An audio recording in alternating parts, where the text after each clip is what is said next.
Bismillahirrahmanirrahim. Assalamualaikum warahmatullahi wabarakatuh. Alhamdulillahilladzi bi ni'matihi tatimmus shalihat. Wassalatu wassalamu ala sayyidis sadat sayyidina wa maulana Muhammadin wa ala alihi wa sahbihi ajma'in, amma ba'd. Qala Allah subhanahu wa ta'ala fil Qur'anil Karim, a'udzu billahi minasy syaithanir rajim. Bismillahirrahmanirrahim. Qul hal yastawi alladhina ya'lamun walladhina la ya'lamun innama yatadhakkaru ulul albab. Shadaqallahu maulanal azim. Hadirin dan hadirat para musyrif dan santri pesantren Tahfiz Madinah Quran yang insyaallah kita semua selalu dalam rahmat dan maghfirah Allah subhanahu wa ta'ala. Alhamdulillah, kita bersyukur kepada Allah atas berbagai nikmat yang Allah limpah curahkan pada kita, wabil khusus nikmat iman dan Islam. Mudah-mudahan dengan iman dan Islam Allah bahagiakan dan selamatkan hidup kita, keluarga kita, anak-anak keturunan kita dunia dan akhirat. Mudah-mudahan dengan iman dan Islam kelak Allah subhanahu wa ta'ala anugerahkan kepada kita husnul khatimah, dan mudah-mudahan dengan iman dan Islam kelak Allah subhanahu wa ta'ala pertemukan kita dengan kekasih hati kita, Nabi besar Muhammad sallallahu alaihi wasallam, meraih syafaat beliau, berkumpul bersama orang-orang yang saleh di dalam surganya Allah subhanahu wa ta'ala. Amin, amin, amin, ya Allah, ya Rabbal Alamin.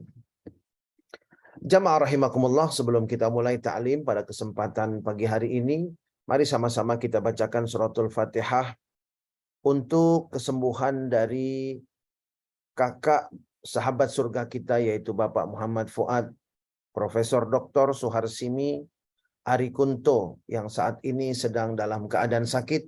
Kita doakan mudah-mudahan Allah subhanahu wa ta'ala membersihkan penyakitnya, mengangkat penyakitnya, dan mudah-mudahan Allah subhanahu wa ta'ala pulihkan kesehatannya, kembalikan kekuatannya, dan jadikan penyakitnya sebagai pelebur dan penggugur dosa-dosanya. Dan kita mendoakan mudah-mudahan Allah berkahi kesehatan kita, sehingga semakin sehat tubuh kita, semakin istiqamah beribadah kepada Allah subhanahu wa ta'ala. Ala hadhihi niyat wa likulli niyatin salihah. Wa ila hadratin Nabi Muhammadin sallallahu alaihi wasallam. Al-Fatihah. A'udzu billahi minasy syaithanir rajim. Bismillahirrahmanirrahim. Alhamdulillahi rabbil alamin, arrahmanir rahim, maliki yaumiddin. Iyyaka na'budu wa iyyaka nasta'in. Ihdinas siratal mustaqim. Siratal ladzina an'amta 'alaihim ghairil maghdubi 'alaihim waladdallin. Amin, amin, amin, ya Allah, ya Rabbal Alamin. Jamaah rahimakumullah, dalam kesempatan ta'lim kita pagi hari ini kembali kita akan membahas tafsir surah Al-Baqarah yang pada pertemuan lalu sudah sampai pada surah Al-Baqarah ayat 244. Allah subhanahu wa ta'ala berfirman, A'udzu billahi minasy syaithanir rajim. Bismillahirrahmanirrahim. Wa qatilu fi sabilillahi wa'lamu annallaha sami'un alim. Dan berperanglah kalian di jalan Allah subhanahu wa ta'ala, dan ketahuilah bahwasanya Allah subhanahu wa ta'ala maha mendengar dan maha mengetahui. Di dalam tafsir Jalalain, wa qatilu fi sabilillah, berperanglah kalian di jalan Allah. Yang dimaksudkan di jalan Allah ini niatnya adalah li'i'la'i dinih, untuk meninggikan agama Allah subhanahu wa ta'ala, untuk meninggikan Islam. Setiap perjuangan di mana diniatkan tujuannya adalah untuk meninggikan agama Islam, maka itu adalah perjuangan di jalan Allah subhanahu wa ta'ala. Dan setiap perjuangan untuk meninggikan hal-hal yang lain, maka tentunya perjuangan itu pun di jalan hal-hal yang akan diperjuangkan itu. Seumpamanya seseorang berjuang mati-matian untuk membela dan mengangkat satu komunitas tertentu, maka jamaah rahimakumullah, perjuangannya itu adalah di jalan komunitas itu. Ketika seseorang membela untuk meninggikan kelompok tertentu, Maka jamaah rahimakumullah, perjuangannya itu adalah perjuangan di jalan kelompok itu. Berbeda dengan orang-orang yang tujuan akhirnya adalah untuk menegakkan agamanya, meninggikan agamanya, meninggikan Islam. Maka apapun bentuk perjuangan orang itu, dia berjuang di jalan Allah Subhanahu wa ta'ala. Dan berjuang di jalan Allah, jamaah rahimakumullah, adalah suatu perjuangan yang diperintahkan oleh Allah Subhanahu wa ta'ala. Wa'alamu, dan ketahuilah, annallaha sami'un alim, bahwasanya Allah Subhanahu wa ta'ala sami'un li aqwalikum, maha mendengar perkataan-perkataan kalian. Alimun bi ahwalikum famujazikum, maha mengetahui bagaimana niat dan kondisi kalian, dan Allah lah yang akan memberikan balasan. Jadi ketika Allah mengatakan berjuanglah di jalan Allah, wa'lamu annallaha sami'un alim, dan ketahuilah bahwa Allah maha mendengar dan maha mengetahui, artinya orang-orang yang niatnya bukan untuk jalan Allah, tetapi di lisannya umpamanya di jalan Allah, maka Allah pun akan mengetahuinya. Apa yang dia ucapkan Allah dengar, apa yang ada di hatinya pun Allah mengetahui, dan Allah akan membalasnya. Sehingga dengan demikian jamaah rahimakumullah, tidak semua perbuatan baik akan mendapatkan ganjaran dan balasan dari Allah. Karena Allah maha mengetahui tujuan dan niat masing-masing. Manusia bisa dikelabui, tetapi Allah Subhanahu wa ta'ala maha mengetahui apapun yang tersembunyi, bahkan hal-hal yang terbersit di dalam fikiran dan di dalam hati kita. Jamaah rahimakumullah, ayat ini memberikan semangat kepada orang-orang yang beriman, agar apapun yang dia jalani dalam kehidupan ini hendaknya dijadikan di jalan Allah Subhanahu wa ta'ala. Abu Bakar Siddiq radhiyallahu ta'ala anhu wa ardah, dia semangat berbisnis, dia semangat untuk terus mengumpulkan harta kekayaan. Namun tujuannya jamaah rahimakumullah, fi sabilillah, saya kaya untuk membela agama Allah. Abdurrahman ibn Auf, Zubair ibn Awam, jamaah rahimakumullah, orang-orang yang betul-betul rajin dalam berbisnis, dalam berusaha. Tetapi ketika dia berbisnis, bukan hanya untuk diri pribadi dan keluarganya saja, tapi dia niatkan apa yang dia hasilkan itu adalah untuk membela agama Allah Subhanahu wa ta'ala, untuk menjadi peluang emas bagi mereka di dalam meraih keridhaan Allah ketika mereka membantu perjuangan di jalan Allah Subhanahu wa ta'ala. Karena itu jamaah rahimakumullah, mari sama-sama, apapun yang kita miliki, apapun yang kita lakukan, kita niatkan untuk membela agama kita, untuk meninggikan agama kita. Karena dengan demikian Allah Subhanahu wa ta'ala akan memberikan kita balasan yang berlipat ganda. Kemudian jamaah rahimakumullah, ayat setelahnya kembali memberi semangat kepada kita semua. Bagaimana kita ini diperintahkan oleh Allah untuk berjuang di jalan-jalan kebaikan, berjuang di jalan-jalan kebajikan. Jadi fikiran seseorang yang beriman tidak hanya diri pribadinya, tidak hanya keluarga dan anak-anaknya, itu pun diperhatikan, itu pun dipersiapkan. Namun orang yang beriman, dia memikirkan yang lain, dia memikirkan agamanya, dia memikirkan untuk berjuang di jalan Allah Subhanahu wa ta'ala, dia memikirkan bagaimana perjuangan di jalan Allah Subhanahu wa ta'ala ini bisa terus berlangsung, bisa terus berlanjut, dan bisa kuat untuk menghadapi berbagai tantangan. Dia berikan dukungan, dia berikan sokongan dalam bentuk berbagai hal. Yang memiliki materi, diberikan materinya. Yang memiliki tenaga, diberikan tenaganya. Yang memiliki fikiran dan usulan serta sumbangsih yang positif, dia berikan sumbangsih yang positif dalam bentuk usulan dan pendapat-pendapat. Dia berikan waktunya untuk ikut membela agama Allah Subhanahu wa ta'ala. Inilah ciri-ciri daripada orang-orang yang beriman, yaitu dia fikirkan pribadinya, dia fikirkan keluarganya, dia perkuat pribadinya, dia perkuat keluarganya, tapi juga dia perkuat agamanya. Jamaah rahimakumullah, Sayyidina Umar bin Khattab radhiyallahu ta'ala anhu wa ardah, seorang jenderal, seorang tentara, pimpinan angkatan bersenjata di zaman Rasulullah sallallahu alaihi wasallam, dengan pangkatnya yang begitu tinggi dan pengaruhnya yang begitu kuat di tengah para sahabat. Jamaah rahimakumullah, kedudukannya itu beliau gunakan untuk membela agama Allah Subhanahu wa taala. Dan jamaah rahimakumullah, dia tidak melupakan dirinya dan keluarganya.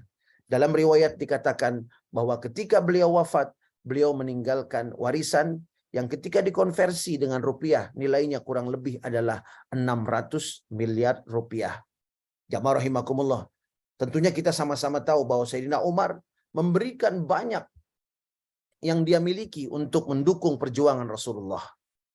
Sayyidina Uthman ibn Affan, pada saat Rasulullah SAW mengirimkan pasukan untuk bertempur di Tabuk atau Ghazwatu Tabuk, Sayyidina Uthman ibn Affan kemudian datang menghadap kepada baginda Nabi dan mengatakan bahwa, ya Rasulullah, seluruh pasukan ini yang akan berangkat dalam peperangan Tabuk yang disebut dengan Jaisul Usra, ya Rasulullah, aku yang akan menanggung semuanya. Aku yang akan menanggung semuanya. Kebutuhannya aku yang akan tanggung. Jamaah rahimakumullah. Dan Bi'ru Rumah, suatu sumur yang dimiliki oleh orang Yahudi. Lalu kemudian oleh orang Yahudi Madinah ini, karena tahu banyak orang-orang muhajirin yang datang dari Mekah ke Madinah, orang Yahudi ini kemudian mengkomersilkan, melihat ini sebagai peluang bisnis yang luar biasa menguntungkan. Lalu akhirnya kemudian dia menerapkan tarif yang tinggi. Sedangkan orang-orang muhajirin sangat membutuhkan air. Lalu jamaah rahimakumullah, orang-orang mengeluhkan hal ini kepada Sayyidina Uthman ibn Affan radhiyallahu taala anhu. Lalu kemudian Sayyidina Uthman menghampiri dan mendatangi orang Yahudi itu dan mengatakan, bagaimana kalau aku beli sumurmu? Lalu kemudian orang Yahudi ini yang memang di dalam pikirannya itu adalah memanfaatkan kesempitan dan keterbatasan yang dialami oleh orang-orang, terutama orang-orang muhajirin yang datang dari Makkah, menolak mentah-mentah tawaran dari Sayyidina Uthman untuk membeli sumurnya itu. Nah, jamaah rahimakumullah, lalu kemudian Sayyidina Uthman ibn Affan tidak kalah strategi. Beliau tahu kalau dibeli, orang Yahudi ini tahu bahwa dia hanya akan mendapatkan uang itu dan kemudian tidak akan mendapatkan keuntungan dalam jangka waktu yang panjang. Akhirnya Sayyidina Uthman ibn Affan menawarkan, kalau begitu bagaimana kalau seandainya saya ikut investasi di sumur Anda, Bi'ru Rumah. Lalu kemudian investasi itu pun berjalan dan diterima oleh orang Yahudi dengan perjanjian hari-hari tertentu untuk orang Yahudi dan hari-hari tertentu untuk Sayyidina Uthman. Orang Yahudi ini berpikir dia dapat uang dari Sayyidina Uthman dan dia juga dapat keuntungan karena ada hari-hari tertentu yang disepakati di mana dia tetap bisa mengelola sumur miliknya itu. Lalu kemudian terjadi, jamaah rahimakumullah, pada saat giliran orang Yahudi itu, dia terapkan tarif yang tinggi. Lalu kemudian pada saat giliran Sayyidina Uthman menggratiskan air itu untuk umat Islam.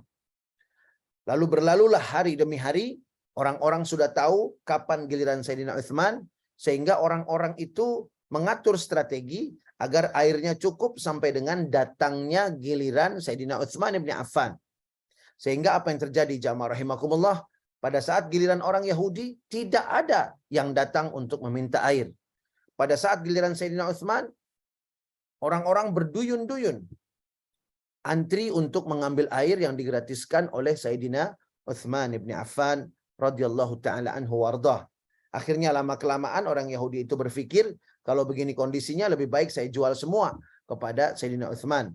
Akhirnya orang Yahudi ini pun menjual seluruh kepemilikan dari Bi'ru Rumah, dari sumur rumah ini kepada Sayyidina Uthman. Dan Sayyidina Uthman pun langsung membelinya. Dan seketika itu juga Sayyidina Uthman mengatakan, silahkan mengambil air sumur ini, karena sumur ini sudah saya wakafkan untuk umat Nabi Muhammad sallallahu alaihi wasallam. Masya Allah, luar biasa jamaah rahimakumullah. Harta adalah kekuatan, dan ketika harta itu digunakan di jalan Allah Subhanahu wa taala, manfaatnya bukan hanya untuk pribadi, tetapi manfaatnya untuk umat Nabi Muhammad dan kemudian untuk agama Nabi Muhammad sallallahu alaihi wasallam, agama kita yaitu agama Islam. Jamaah rahimakumullah, kemudian Bi'ru Rumah dikelola oleh para sahabat, diberikan gratis kepada para sahabat. Lalu kemudian Sayyidina Umar membeli kebun kurma di dekat Bi'ru Rumah itu, dan kemudian kebun kurma itu berkembang semakin luas. Jamaah rahimakumullah, ternyata manfaatnya sampai hari ini masih ada. Jamaah rahimakumullah, di Madinah Al-Munawwarah saat ini sedang ada sebuah hotel yang dibangun, dan uang yang membiayai pembangunan hotel yang megah itu diambil dari aliran wakaf dari Sayyidina Utsman ibni Affan radhiyallahu taala anhu wa ardah. Setelah 1444 tahun, wakaf itu masih terus mengalir dan atas nama Sayyidina Utsman ibn Affan radhiyallahu taala anhu wa ardah.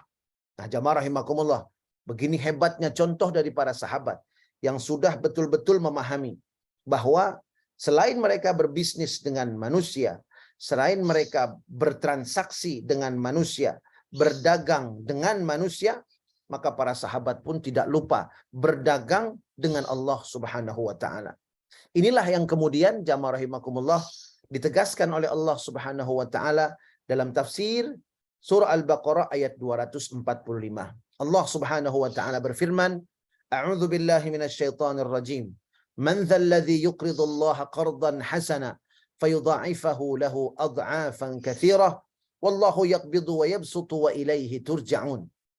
Dan barang siapa yang memberikan pinjaman kepada Allah Subhanahu wa taala dengan pinjaman yang baik, maka Allah Subhanahu wa taala akan melipat gandakannya dengan jumlah yang sangat banyak.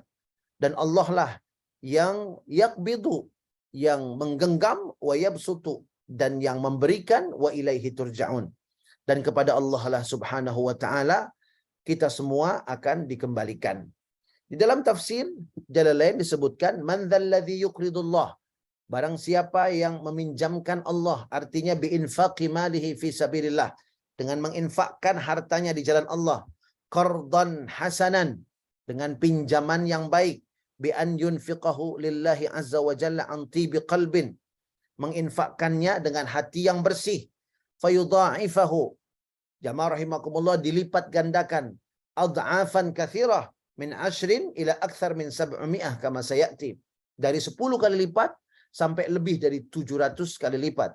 Wallahu yaqbidu, Allah lah yang menggenggam, maksudnya yumsikur rizqa amman yasha ibtila'a, beliau menahan, Allah menahan rezeki dari orang yang Allah kehendaki sebagai cobaan, wa yabsutu yuwassi'uhu liman yashau imtihanan, dan juga memberikan kemudahan untuk mendapatkan harta kepada orang yang dia kehendaki juga sebagai ujian, wa ilaihi turja'un, dan hanya kepada Allah lah Subhanahu wa taala akan kembali mereka itu semua. Kalian akan kembali kepada Allah Subhanahu wa taala.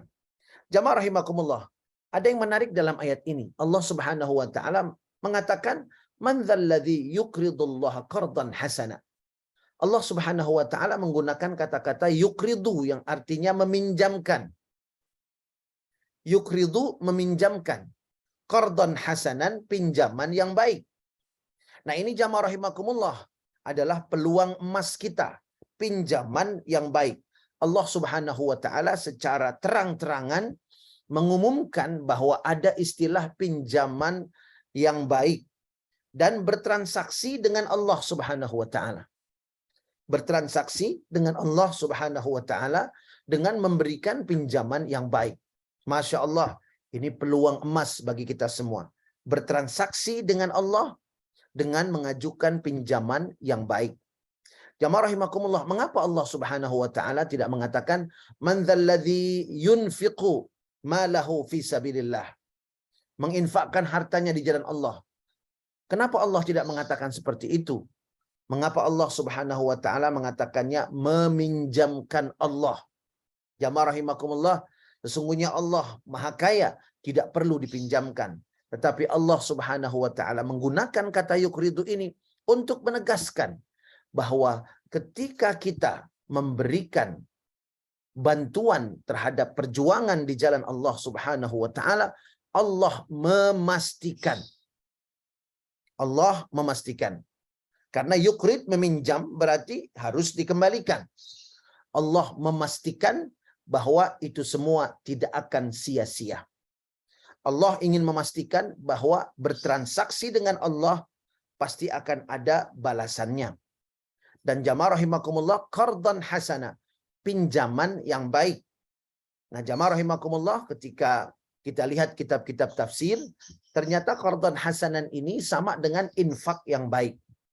atau pinjaman yang baik, karena infak di jalan Allah sesungguhnya itu adalah pinjaman yang baik untuk Allah Subhanahu wa taala. Ada 3 syarat agar infak kita ini selamat. Jamaah rahimakumullah, bagi yang senang bersedekah, bagi yang senang berinfak, ada 3 syarat bahwa infak kita disebut dengan qardhan hasanah, dengan pinjaman yang baik. Yang pertama adalah jamaah rahimakumullah, wad'ul infaq fi mawdi'ihi, yaitu menyalurkan infak tepat sasaran. Jadi contohnya begini. Suatu tempat atau katakanlah masjid, sudah ada umpamanya 7 dispenser. Lalu kemudian seseorang datang membawa 1 dispenser lagi, dan ternyata jamaah rahimakumullah jumlahnya menjadi semakin banyak sehingga ada beberapa yang kemudian tidak terpakai. Nah, ini jamaah rahimakumullah termasuk kategori infak yang berpahala, tetapi jamaah rahimakumullah belum mencapai kategori qardhan hasanah, infak yang baik di mata Allah Subhanahu wa taala. Tetap berpahala tetapi bukan termasuk kategori qardhan hasanah. Lalu bagaimana supaya menjadi qardhan hasanah? Jamaah rahimakumullah, seumpamanya ada satu masjid belum punya dispenser. Lalu kemudian datang orang, apa yang dibutuhkan di masjid ini? Lalu kata orang di masjid itu, yang sangat kami butuhkan itu adalah dispenser. Lalu kemudian orang itu berinfak dispenser karena masih kurang. Nah, inilah yang kemudian dimanfaatkan oleh jamaah, kemudian meningkatkan pelayanan masjid dan manfaatnya menjadi sangat luas. Nah, inilah yang disebut dengan pinjaman yang baik. Kemudian jamaah rahimakumullah, seumpamanya kita ingin menolong seseorang, kita berikan baju, itu adalah infak yang berpahala, infak yang dibalas oleh Allah Subhanahu wa taala. Jadi artinya infak itu dibutuhkan atau tidak untuk orang yang menerimanya, itu tetap berpahala. Tetap berpahala, tetap berlipat ganda balasannya. Namun bagi yang ingin infaknya itu lebih baik lagi, mencapai kategori qardhan hasanah, pinjaman yang baik, maka hendaknya dia bertanya kepada orang yang dibantu apa yang dia butuhkan. Lalu kemudian kalau dia mengatakan, saya butuh makan umpamanya, berikan makanan. Saya butuh pakaian, berikan pakaian. Saya butuh pengobatan, berikan pengobatan. Nah, ini jamaah rahimakumullah kriteria pertama, infak kita menjadi infak yang terbaik. Kemudian yang kedua, jamaah rahimakumullah, agar infak kita menjadi infak yang terbaik itu adalah menjauhkan bil manni wal adha, menyebut-nyebut dan kemudian menyakiti orang yang diberi. Jadi jamaah rahimakumullah, ketika kita berinfak, lalu kemudian kita sebut-sebut ke orang, atau kita sakiti orang yang menerima infak itu, maka jamaah rahimakumullah, infak kita pun akan menjadi batal pahalanya, sehingga tidak bisa masuk dalam kategori infak terbaik. Menyebut-nyebut berbeda dengan disebut. Kalau menyebut-nyebut, yang menyebutnya dia sendiri. Dia yang infak, dia yang menyebut. Dan ini menyebut-nyebut bil manni. Al-mannu itu artinya menyebut-nyebut kepada orang supaya orang tahu bahwa dialah yang berinfak. Contohnya, saya ini yang berinfak di sana. Saya kasih di sana itu 100 sak itu. Nanti ngomong lagi ke orang lain, saya bantu itu 100 sak itu. Ngomong lagi ke orang lain, saya bantu 100 sak itu. Ngomong lagi ke orang lain, saya bantu itu 100 sak itu. Saya yang bantu itu 100 sak. Nah, disebut-sebut seperti ini bisa membatalkan pahala infak kita. Jamaah rahimakumullah, prinsipnya adalah kalau kita punya jasa baik, jamaah rahimakumullah, hendaknya kita tidak pernah menyebut-nyebutnya. Tetapi kalau orang lain berbuat baik kepada kita, maka jangan pernah lupakan jasa baik mereka. Qardhan hasanah. Ini syarat yang kedua, yaitu tidak menyebut-nyebut. Kalau disebut tidak masalah. Contohnya, umpamanya diterima sumbangan dari Bapak Fulan sebanyak 20 sak semen. Tidak masalah. Jamaah rahimakumullah, tidak ada salahnya sama sekali. Tidak ada salah sama sekali. Saya sudah pernah sampaikan bahwa kita tahu Sayyidina Utsman bin Affan membeli bi'r rumah lalu kemudian diwakafkan kepada umat. Kita tahu namanya Sayyidina Utsman disebut. Kemudian kita tahu bahwa Sayyidina Utsman yang menyiapkan Jaisul Usrah. Kita tahu. Lalu kemudian jamaah rahimakumullah, kita tahu bahwa Sayyidina Abu Bakar menginfakkan seluruh hartanya untuk perang Badar. Sayyidina Zubair bin Awam sekali infak itu nilainya bisa sampai jamaah rahimakumullah miliaran. Kita tahu itu semua. Tidak masalah kalau disebut. Tetapi menyebut-nyebut itulah yang membatalkan pahala apa yang kita berikan. Lalu kemudian syarat yang ketiga agar infak kita menjadi infak terbaik, jamaah rahimakumullah, adalah menghindarkan hati kita dari riya. Nah, jamaah rahimakumullah, masalah riya ini bukan masalah orang lain, tetapi masalah riya ini adalah masalah pribadi kita dengan Allah Subhanahu wa taala. Sehingga sesungguhnya yang mengetahui seseorang itu riya atau tidak itu hanya dirinya dan Allah Subhanahu wa taala. Jangan sekali-kali menilai orang lain riya karena kita tidak tahu apa sebetulnya isi hati mereka. Sudahlah kurang amal, kemudian sering menilai orang riya, sehingga itu akan meruntuhkan kebaikan-kebaikan yang kita lakukan, sehingga rugi dua kali. Sudahlah kita kurang amalnya, kemudian menilai orang lain riya, dan itu adalah dosa, maka kemudian bukan keuntungan yang kita dapat, dan tidak ada kelebihan dan keuntungan yang kita peroleh dari hal seperti itu. Masalah riya itu adalah masalah diri seseorang dengan Allah Subhanahu wa taala. Saya yakin bahwa Abu Bakar Siddiq itu tidak riya sama sekali, meskipun kita tahu bahwa Abu Bakar Siddiq memberi ini, memberi itu kepada baginda Nabi. Kita tahu bahwa Sayyidina Utsman tidak riya sama sekali, meskipun Sayyidina Utsman memberi ini, memberi itu kepada baginda Nabi. Dan juga sahabat-sahabat yang lainnya, jamaah rahimakumullah. Sehingga syarat yang ketiga dari infak yang terbaik adalah bersih dari riya. Dan riya ini urusannya diri kita dengan Allah Subhanahu wa taala. Seseorang yang ketika dia berinfak tidak mengharapkan pujian dari manusia sama sekali, tidak mengharapkan bahkan ucapan terima kasih, urusan saya dengan Allah Subhanahu wa taala. Orang yang saya bantu tidak terima kasih, saya tidak peduli. Orang yang saya bantu kemudian memperlakukan saya justru dengan negatif, saya tidak peduli. Orang yang saya bantu seumpamanya kemudian melupakan jasa baik saya tidak peduli. Karena urusan saya dalam hal ini adalah dengan Allah Subhanahu wa taala. Saya hanya mengharapkan balasan dari Allah Subhanahu wa taala. Lalu kemudian namanya disebut, tidak masalah sama sekali. Kemudian namanya disebut orang, tidak masalah sama sekali. Jamaah rahimakumullah, yang penting kita istiqamah bahwa urusan kita adalah dengan Allah Subhanahu wa taala, bukan pujian manusia, bukan terima kasih manusia, bukan sifat yang positif atau respon yang positif dari manusia. Kita tidak peduli itu semua, omongan-omongan manusia. Kita tidak peduli, yang kita pedulikan adalah transaksi kita dengan Allah Subhanahu wa taala. Mudah-mudahan ayat yang mulia ini memacu motivasi kita untuk bertransaksi dengan Allah Subhanahu wa taala. Bertransaksilah dengan manusia. Kejarlah dunia, tetapi jamaah rahimakumullah, jangan lupakan akhirat. Bertransaksi dengan manusia, bertransaksi dengan Allah, sehingga apa yang kita dapatkan pada akhirnya adalah akan membahagiakan kita, memberkahi kehidupan kita di dunia dan di akhirat. Bismillahirrahmanirrahim. Alhamdulillahirabbil alamin. Allahumma salli ala sayyidina Muhammad wa ala ali sayyidina Muhammad. Allahumma la tada' lana fi majlisina hadha dzamban illa ghafartah. Ya Allah, ampuni dosa-dosa kami yang hadir di majlis ini. Wala aiban illa satartah. Ya Allah, tutup aib kami dunia dan akhirat. Wala maridan illa syafaitah. Yang sakit berikan kesembuhan. Wala dainan illa qadaitah. Ya Allah, yang masih berhutang mampukan untuk melunasi hutang-hutangnya. Wala hajatan min hawaijid dunya wal akhirah illa qadaitaha wa yassartaha ya Allah ya rabbal alamin. Yang memiliki rencana, mudahkan urusannya untuk kemaslahatannya dunia dan akhirat. Rabbana hab lana min azwajina wa dhurriyyatina qurrata a'yun waj'alna lil muttaqina imama. Ya Allah ya Rabbana, anugerahkan pada kami pasangan hidup kami, anak-anak keturunan kami. Jadikan mereka semua ya Allah penyejuk mata kami, dan jadikan kami pemimpin orang-orang yang bertakwa. Rabbana ighfir lana wa liwalidayna warhamhuma kama rabbayana shighara. Rabbana atina fid dunya hasanah wa fil akhirati hasanah wa qina adzaban nar. Wa sallallahu ala sayyidina wa maulana Muhammadin wa ala alihi wa sahbihi wasallam. Walhamdulillahi rabbil alamin.